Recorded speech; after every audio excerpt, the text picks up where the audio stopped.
Welcome into Hittin Hard with Jon Chuckery here on Locked On Sports Atlanta. Today on the show, Marcus. Is Giolito not starting a sign and Murray is saying all the right things? It's all next. It's Hittin Hard with Jon Chuckery, Locked On Sports Atlanta. This is Hittin Hard with Jon Chuckery, part of Locked On Sports Atlanta. And it starts now.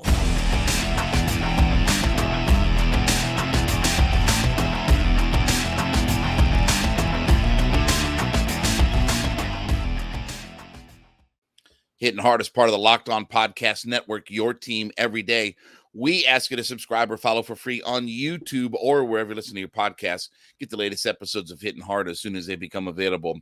Check us out on the Sirius XM app as well, and give me a follow on my personal Twitter page at JMCH316.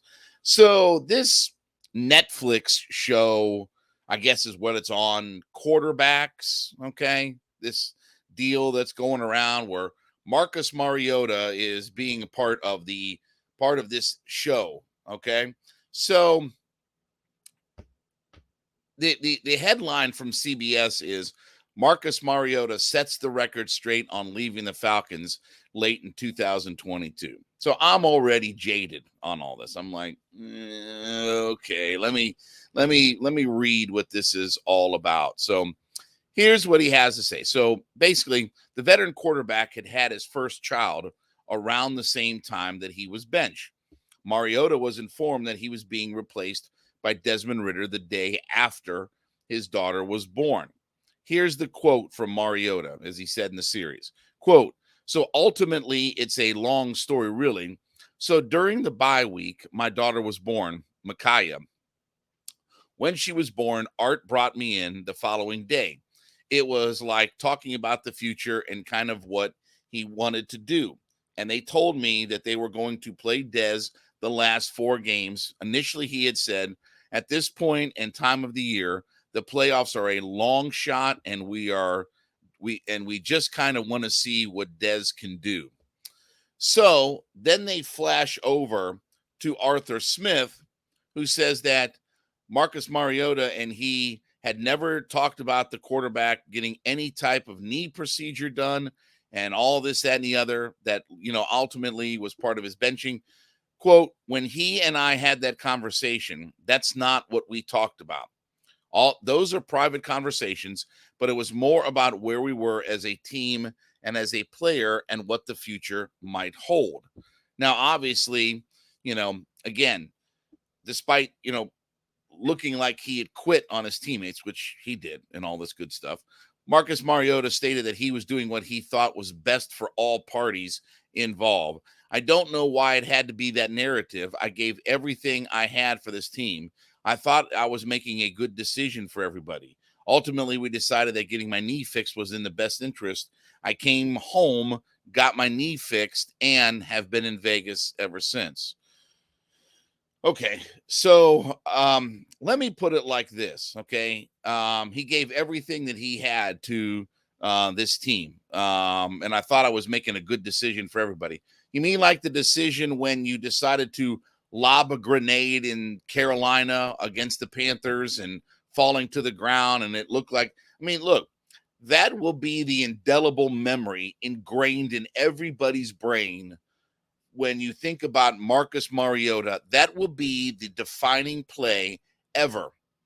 Again, no matter what else that he did, that falling to the ground, lobbing a grenade in the air, hucking it in the air, and, again, just that will be the indelible memory. But it is interesting that, again, I asked this question very simply, okay? Did Marcus Mariota, I thought I was playing well. Hold on. You mean to tell me that Marcus Mariota thought he would start all 17 games with a rookie quarterback on their squad, given how he was playing? You mean to tell me that Marcus Mariota wasn't an intelligent enough human being to understand that with a rookie quarterback knocked out of the playoffs, that he was going to get replaced at some point, given the fact that he was stinking up the joint, given the fact that he stunk as a quarterback. You mean to tell me that he didn't have any intellectual knowledge to think that, I'm not playing very well. I've got a rookie that's behind me. They're probably more than likely going to start him at some point. Let me just go out here and get my knee cleaned up and all this good kind of stuff.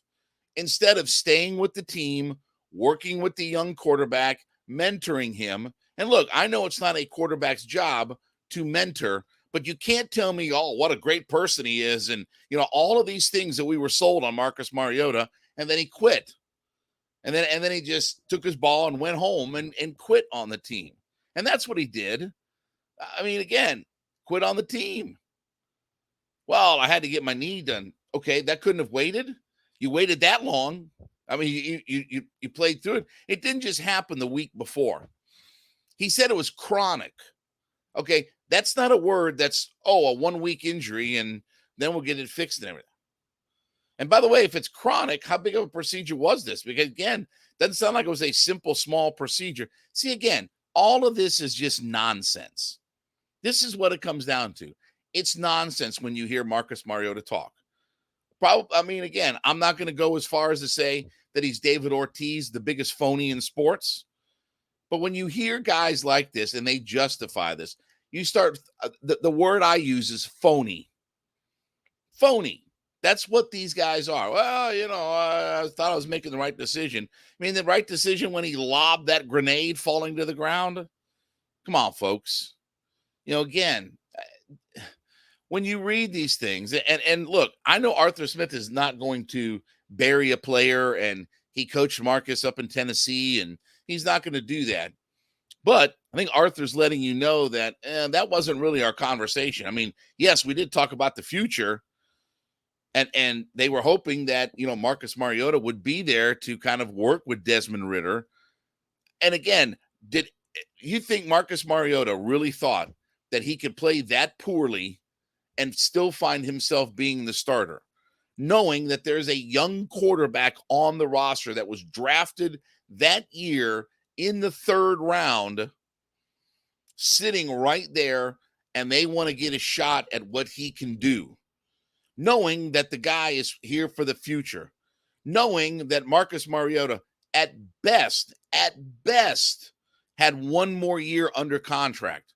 Didn't have a 5-year deal, didn't have a 4-year deal. At best, he had one more year on his contract. So, again, I'm not going to say phony. I'm not going to describe Marcus Mariota as a phony, but it's just way too much, the idea of, well, we did what was best and all that. I don't think the Falcons thought it was what was best. And by the way, did Marcus Mariota get paid the final 4 weeks of the year? I seem to think that he got paid. They didn't cut him right away. They didn't cut him until after the season was over. And again, they had to end up signing Logan Whiteside. You think that was their plan? You think the Falcons' plan was, okay, well, we'll get Desmond Ridder to the point where we're going to start him, but then we're going to have Marcus Mariota just, clean up his knee, and we'll pay him for the last month of the season. And then we'll have to go sign Logan Woods. You think that was their plan?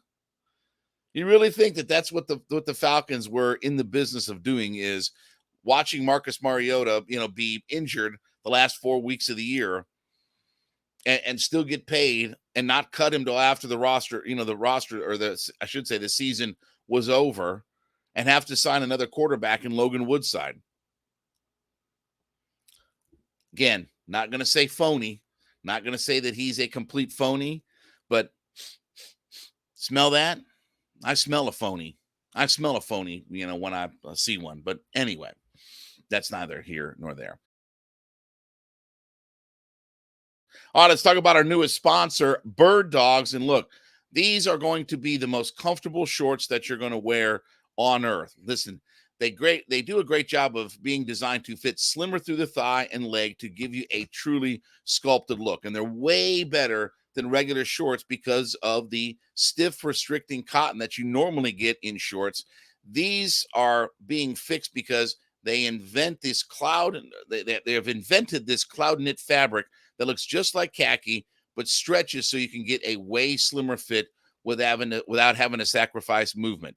They use the anti-stink sweat wicking fabric that keeps you cool and dry all day long. And right now, if you go to Bird Dogs and get an order in, they've got one of these great Yeti tumblers that is going to be yours as well. So here's what you got to do, okay? Very simple. Go to birddogs.com. Go to birddogs.com/locked-on. That's BIRDDOGS, just like it's spelled, birddogs.com/locked-on. Or you can enter the promo code LOCKEDON, LOCKEDON, for a free Yeti-style tumbler with your order. That's birddogs.com, or enter promo code LOCKEDON, LOCKEDON, to get your free Yeti-style tumbler. You won't want to take these Bird Dogs off, we promise you. I mean, it's going to be the most comfortable shorts that you're ever going to wear. So go to birddogs, BIRDDOGS.com today, /locked-on, and get your free Yeti cooler with your order, and, you know, get the best pair of shorts that you're ever going to wear. So when you come out of the All-Star break, one of the things that typically happens is you are able to go in and reset your pitching staff, right? If you need to. You know, again, you've got almost a week off before you got to play games. You get the week, you know, you final game is on the weekend, and then you've got, you know, basically until Friday of next week to start playing around with your rotation and stuff like that. So one of the interesting things is, as the Braves take on the White Sox this coming weekend, White Sox will be here at Truist Park. Lucas Giolito, who is one of the better pitchers, not just for the White Sox, but he's been one of the better pitchers in the American League over the last couple of handful years. He's at a 6th place, a 7th place, and 11th place Cy Young Award over the last handful of seasons. Now, had kind of a rough year last year. He was 11-9 with a 4.9 ERA, and he's been all right this year. I mean, he's 6-5 with a 3.45 ERA, leads the league in starts with 19, 112 innings, and 117 strikeouts to go along with it. So his strikeouts per 9 is lower than what it's been in years past, but certainly better than the first couple of years where he was pitching. So it is interesting just because of this fact. The idea is that Giolito may be a guy that is traded here at some point. And there's a lot of rumor and innuendo and speculation about, is he going to get moved? It is a little bit odd that you would kind of have your ace, de facto ace, sit out the first series of the year, coming back from the All-Star break, I should say, against the best team in baseball. It is a little bit odd, but you normally do this because you don't necessarily want to pitch a guy and have him get hurt or anything like that right before you trade him. So here's a question, and we're just spitballing, rumor and innuendo, all these other good things that go along with it, okay? Is Giolito here this weekend, and is he going to get back on a plane with the Chicago White Sox? There has been speculation and rumor and innuendo that maybe Giolito is a guy that the Braves are looking at as a starter. And again, he would be a quality starter to add to the mix. So again, Strider, Elder, Charlie Morton have been your 3 main guys. Now it looks like we're going to get Max Fried back probably, I think, by the time July ends, at the very end of the month, you know, about the time the trade deadline, I think we're going to get Max Fried back at some point here in July. Worst case scenario is that it's going to be early August. And then if you get a Lucas Giolito, you could play around with him and make him, you know, again, a 5th starter on this team. Now think about that rotation: Strider, Elder, Morton, Fried, Giolito. And now, again, you don't have to rush Kyle Wright back. We've got no real word or update on what Kyle Wright's plan is. Is he coming back? When's he going to come back? You know, he's been throwing on flat ground. We know that, but there's been no real plans about trying to ramp him up and get him back into, you know, a minor league rehab start. And he's going to be weeks behind Max Fried at this point, according to what sources say. So could this be a situation where Giolito finds himself staying in Atlanta for the weekend and putting on a different uniform when all is said and done. Crazier things have happened. I don't think that the Braves, though, are in the market to grab a starting pitcher. A couple of reasons. Number one is Giolito is probably going to cost you a couple of good prospects. I don't think the Braves are looking at giving away some of their good prospects, even for another starter. And again, getting Max Fried back, is a big deal from the standpoint of not just the best left-hander in baseball and giving some stability, but having that consistent fourth starter in your rotation. Okay. It's difficult when you have to go in and replace two starters in your rotation, because then you start getting into the rotation of guys, and then you have to get into bullpen games and all these other different things, right? I mean, we all know this, but having that fourth starter, that makes it so much easier to where, okay, I can only have to try to fix one spot, whether it's Soroka or Schuster. Now you can get into a rotation of all kinds of different guys if need be to get you through it. And look, at times you're not going to need a fifth starter. At times you're obviously not going to need a fifth starter come playoff time.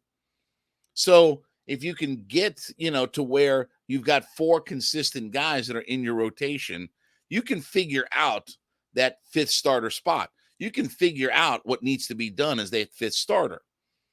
So again, it is interesting that Giolito is coming here to Atlanta, and he's not going to pitch this weekend. And he's arguably been their ace over the last handful of years. And the White Sox are a dreadful team. They stink it up. They're going to come in here and probably get minimum 2 out of 3, and they're probably going to get swept when all is said and done with the way the Braves are playing right now. And the fact that, again, they're only 8 games out of their division is the White Sox, and yet they're one of the worst teams in the American League. So it's been a real disaster for White Sox fans. So interesting to see, if something isn't worked out here soon, or, again, if they just kind of, keep him back. And again, crazier things have happened. Maybe he just stays in Atlanta and he walks from one dugout over to the other dugout and finds himself here.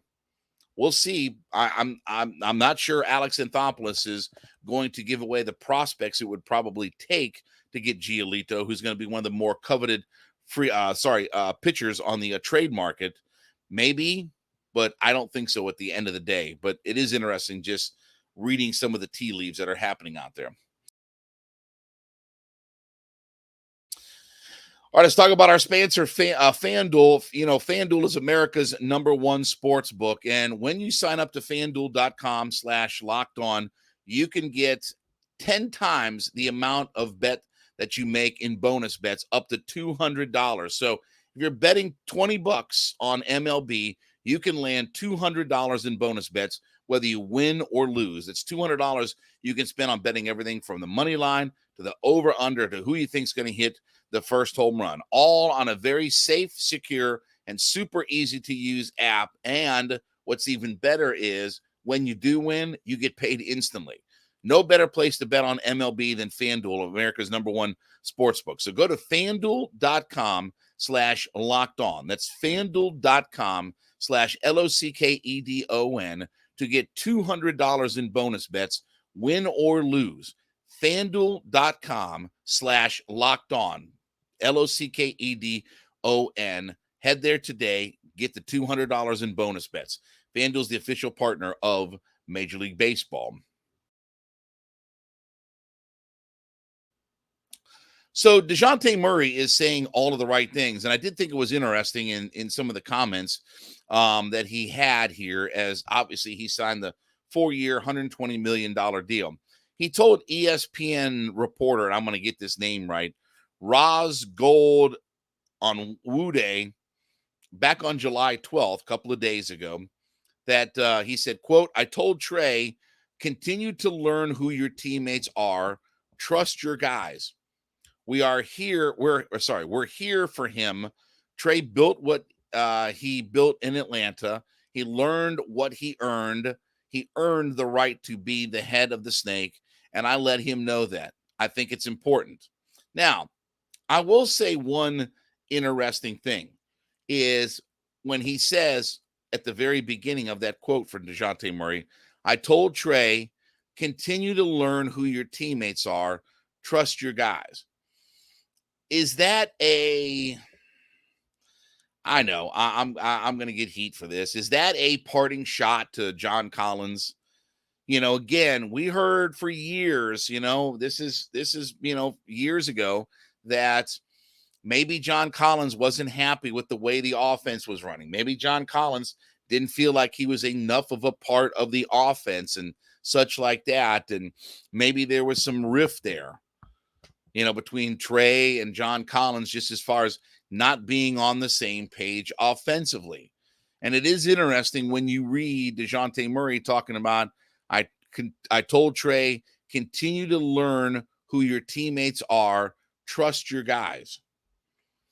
Maybe that is a message, for John Collins. Again, I mean, we're not going to know. I mean, nobody's going to start coming out and saying things unless John Collins decides that, he's going to bury everybody. And I don't think that's really the case. I don't think John Collins has any desire to bury anybody. But again, we'll see what happens in the long term. But obviously, look, besides being a great signing, this is a kid who is a real leader for this team. Murray went on to say, quote, it starts with me and him, meaning Trey Young. And it starts with chemistry off the floor. We're making sure we're available, making sure our teammates see who we are, the work ethic, the work we're putting in, and just wanting one another to keep getting better, but also lead by example. And, he had a lot of good things to say about Quinn Snyder as well.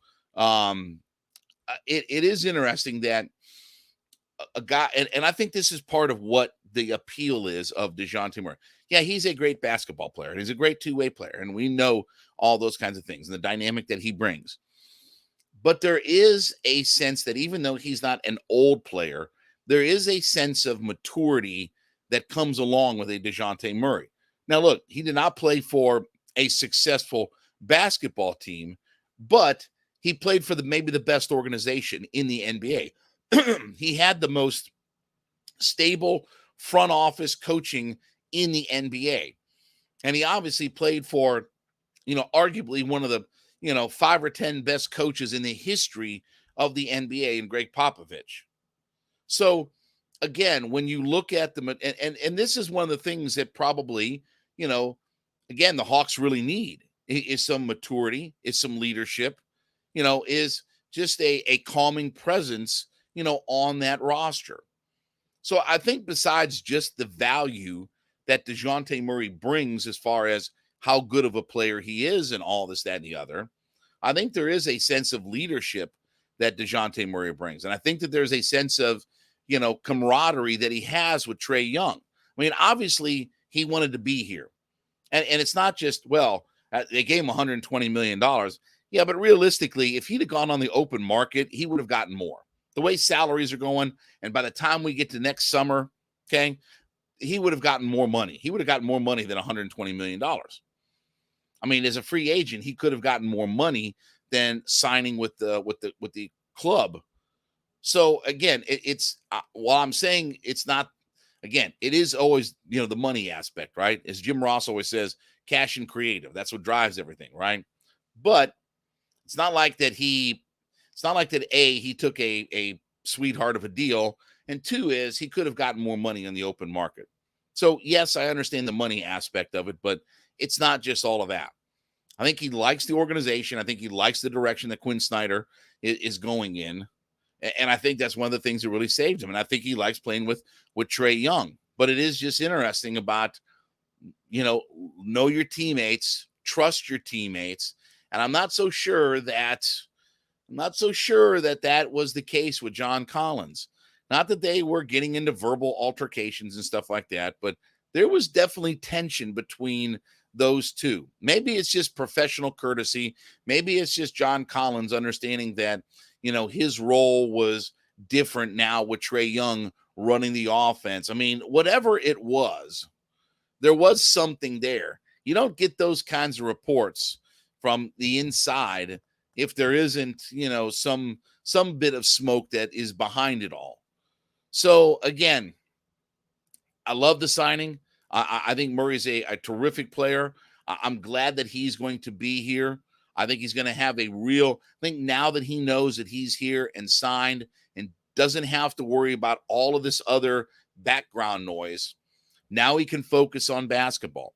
Now he and Trae and Quinn Snyder can all get themselves on the same page, whether that's off the court, whether that's on the court, whatever it's going to be.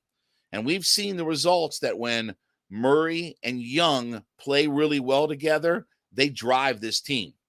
This is a very guard-heavy team with those two guys in the backcourt. This needs to be one of, if not the best guard combinations in the NBA if we're going to get to where we want to get to, because those guys are not going anywhere anytime soon. And they have a crap ton of money invested into them. I mean, a crap ton of money. You're talking about $75 million a year worth of two guys in your backcourt. They better make this thing work. They have to make this thing work, or this is going to be one of the big disasters of all time for the Atlanta Hawks. But again, I don't think that's going to happen. I love the idea of these two guys playing together, and now they can come up and figure up a system that fits what their skill sets are. Now they can come up with something. And again, part of the thing is going to be their off the court relationship, which again, I don't think that at times Trae and John Collins had that camaraderie. We'll see. I mean, it'll be interesting to see if John Collins ever sits down and expands on what his thoughts were about Trae Young and the Atlanta Hawks. I don't think that's coming anytime soon, but I like the fact that Murray is here. I like the fact that he's talking as a leader. I like the fact that he's talking about building that relationship, not just on the court, but off the court with Trey Young as well. All right, well, thank you so much for making Hittin' Hard your first listen. Go into whatever podcast platform that you're listening on and let us know that you're an everyday listener to the program. So we like to call them our everydayers. So we definitely thank you so much for being a part of our show every day. But let us know in the comment section that you are an everydayer, an everyday listener to the program 5 days a week. You can subscribe or follow for free on YouTube or wherever you listen to your podcast. Get the latest episodes of Hittin' Hard as soon as they become available. Also, check us out on the Sirius XM app and give me a follow on my personal Twitter page at JMCH316. We'll be back with you on Monday. This has been Hittin' Hard with Jon Chuckery, Locked On Sports Atlanta.